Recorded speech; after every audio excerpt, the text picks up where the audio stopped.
전체로서의 우주와 내주적인 질서, 상대성 이론을 극복하는 전체성. 상대성 이론은 거대 우주를 설명하는 데 유용하지만 미시적인 세계의 미립체를 설명하는 데는 적절하지 않다. 상대성 이론 역시 기계론적인 세계관의 영향 아래 엄격한 연속성, 엄격한 결정주의, 엄격한 국지성을 전제로 하기 때문이다. 그러나 양자역학은 다음과 같은 불연속성, 비결정성, 비국지성을 전제하고 있다. 불연속성.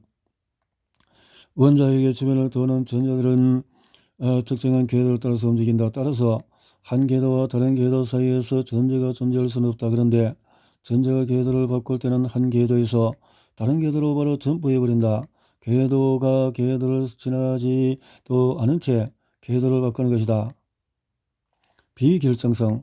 모든 물질과 에너지는 두 가지 성질을 동질이 지니며 또 주변 환경이라는 맥락에 따라서 입자처럼 행동하기도 하고 파동처럼 행동하기도 한다. 이 역시 기계론적인 세계관을 무너뜨리는 것이다. 왜냐하면 기계론적인 세계관에서는 특정 입자나 사물들이 주변 맥락에 따라서 자신의 본질을 바꾸지 않기 때문이다. 그런데 양자역학에서의 입자들은 마치 생명체처럼 환경에 따라서 자신의 모습을 바꾼다. 즉 입자들은 두 가지 상태를 확률적으로 모두 지닌 중첩 상태에 놓여 있으며 그 본성이 결정되어 있지 않은 것이다. 비국지성. 양자역학에서 입자들은 비국지적인 연결성을 갖는다. 국지적이라 함은 특정 사물이 특정한 공간적인 위치에 있다는 것인데 미입자에는 이러한 특성을 부여하기 어렵다. 하나의 입자가 두 곳에 동시에 있을 수도 있고 서로 멀리 떨어져 있는 입자들이 강하게 얽혀 있기도 하기 때문이다. 기계론적인 세계관에서는 서로 가까이 있는 것들만 영향을 주고받기에 이는 불가능한 일이다. 기계론적인 세계관이 이러한 입자들의 특성을 도저히 설명할 수 없다는 것은 그 세계관에 근본적인 문제가 있음을 뜻한다. 데이비드 범은 미시세계의 양자역학과 거시세계의 상대성 이론 사이의 이러한 간극을 어떻게 극복하고 두 이론적인 틀을 통합할 수 있는지 고민했다. 그는 두 이론 체계의 차이점에 초점을 맞추기보다는 먼저 두 이론 체계의 공통점에서 출발해야 한다고 생각했다. 그 공통점은 우주 전체에 깨어지지 않는 전체성이다. 보험에 따르면 기존의 양자역학이나 상대성 이론 모두 기계론적인 세계관으로부터 그들은 영향을 받았다. 기본적으로 입자나 부분을 실체로 보면은 정작 전체를 인력 개념으로 본다는 측면에서도 그러하다. 보험은 전체라는 개념이 없어도 되는데 생각하기 편하니까 추상적으로 만들어낸 것이라고 보는 기계론적인 세계관의 관점을 근본적으로 바꿔야 한다고 주장한다. 자의적으로 만들어낸 추상적인 개념은 전체가 아니라 오히려 부분이다. 양자역학은 모든 것이 유기적으로 하나의 전체를 이룬다는 것을 일관되게 보여준다. 보험이 재현하는 우주의 모습은 하나의 유기적인 전체, 우주는 본래 전체로서의 한 덩어리인데 인간이 자의적으로 구분하고 나누고 개념화해서 부분들을 만들어내는 것이다. 기계론적인 세계관의 기반이 되는 구성 요소들이야말로 인간의 인식 작용에 의해서 구분된 일종의 수상적이고 개념적인 존재라는 것이다. 원래 한 덩어리인 우주를 인간이 자의적으로 부분들을 나누고 개념화해서 인간관계를 통해서 설명하려 하는데 이러한 접근으로는 우주 본래 모습을 제대로 설명할 수 없다는 것이 보험의 입장이다. 보험에 따르면 우주는 처음부터 전체로서의 하나 혹은 하나로서의 전체다. 인간의 인식하는 개별적인 사물이란 그 전체로서의 하나의 어떤 국지적인 에너지 흐름이나 뭉침이 발생하고 그런 뭉침 하나하나를 개별적으로 추상화한 것에 불과하다. 말하자면 커다란 사물에서 작은 사물에 이르기까지 모두 거대한 파도를 이루는 한 덩어리에서 나온 크고 작은 파도들에 지나지 않는다. 인간이 자의적으로 거대한 파도의 일부인 파도를 독립적인 실체라고 따로 떼어서 보고 파도들의 상호작용과 인간관계를 설명하려 한 것이 지금까지의 기계론적인 세계관이다. 독립적이고 개별적인 파도들이 영향을 주고받으며 상호작용하는 것처럼 보이는 진정한 이유는 그 파도들이 모두 거대한 파도의 부분이기 때문이다. 개별적인 파도들의 집합체로 파도를 이해하려는 것은 주객이 전도된 것이다. 파도의 본질을 이해하려면 바다 전체를 봐야 한다. 전체로서의 바다를 이해해야 부분으로서의 파도를 이해할 수 있다. 부분은 전체를 통해서만 이해될 수가 있다. 파도를 통해서 파도를 이해할 수 있는 것이 아니다. 오히려 전체로서의 파도를 보아야 파도를 이해할 수가 있다. 부분들의 상호작용이나 인과관계를 통해서만 전체를 이해할 수 있다는 고전 물리학의 세계관은 본물이 전도된 것이다. 내재적인 질서와 외재적인 질서. 보험은 기계론적인 관점에서 개별적인 사물들의 관계를 설명하는 기본 틀을 외재적인 질서라고 부른다. 외재적인 질서에서 부분으로서의 사물들은 외적으로 전개되고 펼쳐져 나간다. 한편 우주를 거대한 하나의 덩어리로 보는 전체성 관점에서는 개별적인 사물들이 외적인 상관관계를 갖기보다는 내적으로 전개되고 펼쳐져 들어가는 내재적인 질서를 갖는 것으로 이해가 된다. 사물들이 마치 당구공처럼 독립적이고 고유한 개별성을 유지하면서 전체를 구성하고 외적인 상호작용을 하는 것을 외재적인 질서라고 한다면, 사물들이 마치 끊임없이 생겨났다가 사라지는 파도처럼 거대한 파도의 부분으로서의 내재적인 상호작용을 하는 것이 곧 내재적인 질서이다. 보험은 외재적인 질서로도 우주의 작동 원리를 어느 정도 설명할 수가 있으나 이러한 경우는 어디까지나 본질적으로 내재적인 질서인 우주의 특수한 상황에 불과하다고 본다. 외재적인 질서는 내재적인 질서와 대립하는 개념이 아니라 내재적인 질서의 한 특수한 형태일 뿐이라는 것이다. 개별적인 사물의 모습으로 드러나 서로 구분되는 것처럼 보이는 모든 것은 마치 물결이나 파도처럼 표면적인 것일 뿐 사실 우주는 하나로서의 전체다.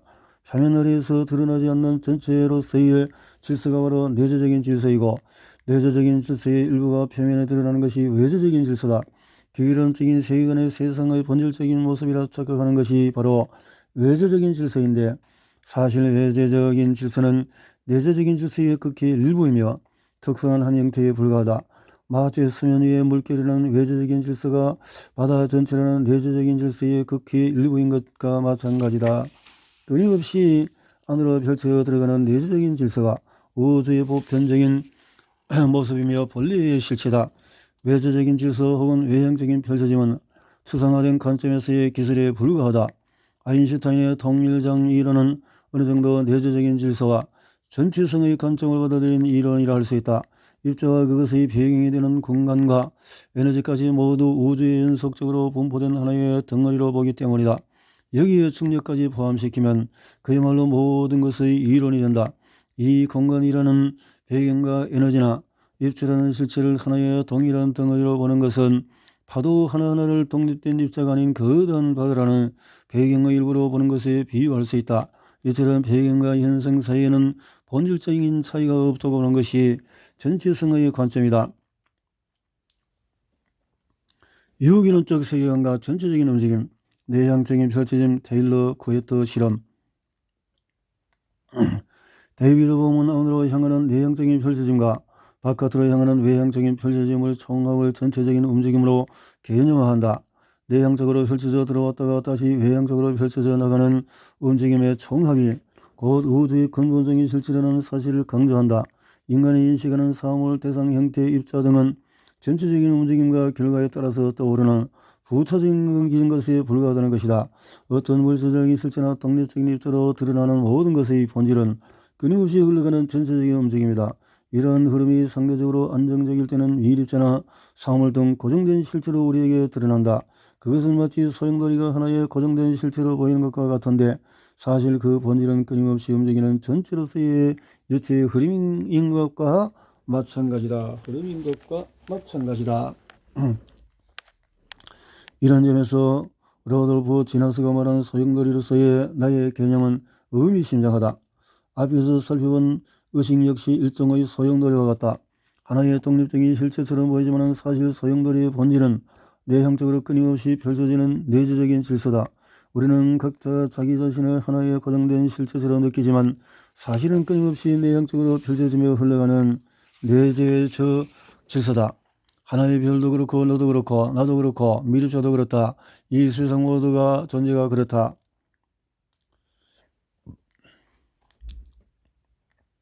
우주의 기본 질서는 내향적인 펼쳐짐인데 보험은 이런 내재적인 질서라고 부른다. 예를 들면 전제는 특정한 위치에서 에너지 덩어리인 배경으로부터 외형적인 펼쳐짐을 통해 잠시 나타났다가 다시 내향적인 펼쳐짐으로 통해서 배경으로 들어갔다가 또다시 근처 다른 곳으로 펼쳐져 나왔다가 다시 배경으로 들어가기를 반복한다. 이때 드러나는 존재에만 초점을 맞춰서 그 미립자를 하나의 독립체로 바라보면은 마치 하나의 전자가 궤도를 따라 돌다가 중간 이동 없이 다른 궤도로 마술처럼 건너뛰는 것처럼 보이게 된다. 이것이 전자의 후련 속성이다. 따라서 우리는 생명체 아닌 미립자에 불과한 전자도 내향적 외향적 펼쳐짐의 반복을 통해서 끊임없이 자기 자신을 재생산하는 작업억제를 한다고 봐야 한다. 이런 관점이 기기론적인 세계관에 대비되는 유기론적인 세계관이다. 유기론적이다. 독립적으로 존재하는 태양이라는 하나의 실체가 지구라는 또 하나의 실체를 중력으로 끌어당기며 상호하는 것처럼 보이지만 사실은 태양이나 지구 모두 거대한 전체로서의 우주라는 바다 표면에 드러난 작은 파도들에 불과하다. 보험이 제시하는 전체성과 내재적인 질서의 개념은 기계론적인 세계관과 푹 젖어 있는 사람들로서는 얼른 이해하기 어려운 개념이다. 이제 기드라는 스포이드로 잉크 한 방울을 투명한 액체 속에 떨어뜨린다. 잉크는 투명한 액체에 섞이지 않은 채 마치 하나의 알갱이처럼 떠 있게 된다. 이제 서서히 작은 실린더를 왼쪽으로 회전시킨다. 그러면 회전하는 작은 실린더 표면에 가까운 액체는 실린더를 따라 많이 움직이고 고정된 바깥쪽 실린더에 가까운 액체일수록 덜 움직이게 된다. 계속 돌리면 잉크는 점점 옆으로 퍼진다. 대여섯 바퀴를 돌리면 완전히 퍼져서 눈에 보이지 않게 된다. 하나의 알갱이처럼 보이던 잉크가 사라진 것이다. 그런데 이제 실린더를 반대 방향인 오른쪽에서 서서히 돌면 원래처럼 잉크 방울이 보이기 시작한다. 마치 투명한 액체에서 입자가 갑자기 생겨나는 것처럼 보인다. 유체 역학에서 이러한 현상을 테일러 쿠웨트 흐름이라고 부른다. 장치. 만약에 엄청나게 거대한 실린더에 점성이 높은 투명한 액체를 가득 채우고 수많은 잉크 방울을 넣은 후에 돌리면 어떻게 될까? 잉크 방울들은 액체 속으로 퍼져 들어가서 더 이상 보이지 않게 된다. 액체의 양이 충분하다면 완전히 투명하게 보이게 되어 잉크 방울들이 사라진 것처럼 보이는 것이다. 그러고 나서 반대 방향으로 돌리면 투명한 액체 속에서 갑자기 잉크 방울들이 나타난다. 기계론적인 세계관은 이러한 잉크 방울들을 하나의 실체 혹은 입자라고 보는 것이다. 잉크 방울 입자들을 각기 독립적인 실체로 보고 그들 사이의 상관관계를 분석하면 일정한 상관관계가 나타나게 마련이다. 비유적으로 설명하자면 잉크 방울이 투명한 액체 속으로 펼쳐지는 것이 곧 내향적인 펼쳐짐을 하는 내재적인 질서라고 할 수 있다. 우리 눈에 보이는 모든 입자나 사물들은 전체로서의 우주라는 커다란 실린더에 든 잉크 방울들과 같다. 드넓은 바다 수면에 그때그때 일렁이며 나타나는 물결들과도 같은 것이다. 잉크 방울이나 물결을 하나의 독립적인 실체로 간주하고 그들 사이의 외재적인 질서들도 얼마든지 계산하고 모델링할 수 있다. 이 실험이 의미하는 바를 비유적으로 설명하자면 우주는 커다란 전체로서의 투명한 젤리 덩어리이고 입자나 사물은 그 젤리에 묻은 티끌이나 작은 흠집과도 같다. 다시 한번 강조하자면 외재적인 질서는 내재적인 질서의 반대 개념이 아니다. 내재적인 질서는 외재적인 질서처럼 보이는 것들의 본질적인 모습이며 외재적 질서를 포괄하는 개념이다. 마찬가지로 내면 소통은 외면 소통의 반대 개념이 아니며 내면 소통은 모든 외면 소통의 본질적인 모습이며 모든 형태의 소통을 포괄하는 개념이다. 소통에서 내면 소통이 외면 소통으로 이어진다. 그렇군요. 어항석의 물고기와 홀로그래피, 우주를 투명한 젤리나 점성이 높은 액체로 보는 것의 단순한 비유를 넘어서는 의미가 있다. 특수 상대성 이론과 양자 역학을 접목하려는 노력에서 탄생한 양자장 이론은 우주를 상호작용하는 하나의 장으로 본다. 이런 관점에서 보자면 우주의 텅 공간 빈 입자들이 떠다니는 것이 아니다. 입자들은 독립적으로 존재하는 것이 아니라 전체적인 필드의 일부분으로 존재한다. 공간은 미립자들이 얽혀있는 정도에 따라서 결정된다. 강하게 얽혀있을수록 거리가 더 가까워진다. 기기론적인 세계관의 외재적인 질서의 관점에서 세계를 바라보는 것은 전체로서 하나인 우주를 인간이 자의적으로 나누고 그 나눈 부분들을 각각의 독립적인 실체로 파악해서 그들 사이의 상관관계를 살펴본다는 뜻이다. 하나의 물고기가 두 화면에 서로 다른 모습을 나타내는 상황은 3차원의 2차원적인 표현이다. 전체를 부분으로 나눠서 기록하는 것이 아니라 전체를 전체로서 기록하는 기술의 대표적인 것이 데니스 가보르가 발명한 홀로그래피이다. 가보르가 발명한 홀로그래피의 원리는 다음과 같다. 홀로그래피에서는 레이저 빛이 사용된다. 일반적인 빛은 무질서한 데 반해서 레이저 빛은 규칙적이고 질서가 잡힌 빛이다. 여기서 중요한 것은 홀로그래피의 모든 부분이 전체 사물의 이미지를 담고 있다는 사실이다. 전체가 부분에 흐릿하게나마 모두 들어있는 상황은 기기론적인 세계관으로서는 도저히 설명이 안된다. 그러나 우주는 마치 홀로그래피와도 같다. 세포 하나의 객체를 이루는 전체의 정보가 다 들어있고 물 한 방울의 바다가 다 들어있으며 한 사람의 의식에 그가 속해있는 공동체의 언어와 문화 정보 전체가 다 들어있고 우리 몸을 이루는 원자들은 우주를 이루는 원자의 구성 비율 그대로 다 들어가 있다. 이것이 우주의 본 모습이다. 홀로그래픽적인 세계는 우리 일상생활에서 쉽게 발견할 수가 있다. 홀로그래피의 이러한 특성은 특히 소리에 잘 나타난다. 소리는 흔히 파동에 비유된다. 하지만 음향물리학 연구자인 존 스튜어트 리드는 파동보다는 차라리 비눗방울이나 풍선과도 같은 커다란 버블로 보는 것이 더 정확한 비유라고 설명한다. 사방으로 퍼져나가는 소리는 마치 끝없이 부풀어 오르는 고무 풍선과도 같아. 우리의 안쪽 궤에는 돌돌 말려있는 달팽이 간이 있다. 내부에는 림프액이 채워져 있고 그 액체의 움직임을 감지하는 선보 모양의 청각신경이 분포해 있다. 소리 정보는 파동에 실려서 전달되는 것은 맞지만은 파동의 각 부위에서 서로 다른 정보가 들어있는 것은 아니다. 피아노의 특징은 음이 공기 분자의 움직임을 고막을 흔들었고 그 흔들림이 달팽이 간 속의 림프액을 진동시킨다. 림프액을 통해서 전달된 떨림의 정보가 청각세포의 선물을 흔들 때 림프액 분자 하나하나의 움직임에는 파동 전체의 정보가 모두 들어있다. 소리뿐만 아니라 음악도 내재적인 질서를 갖는다. 데이비드 봄은 음악 역시 홀로그래픽한 성질을 갖고 있다고 주장하면서 음악을 내재적인 질서의 한 예로 들고 있다. 우리가 연주를 들을 때면은 지금 이 순간 연주되는 음뿐만이 아니라 그 직전이나 조금 전에 연주되었던 음도 함께 듣기 마련이다.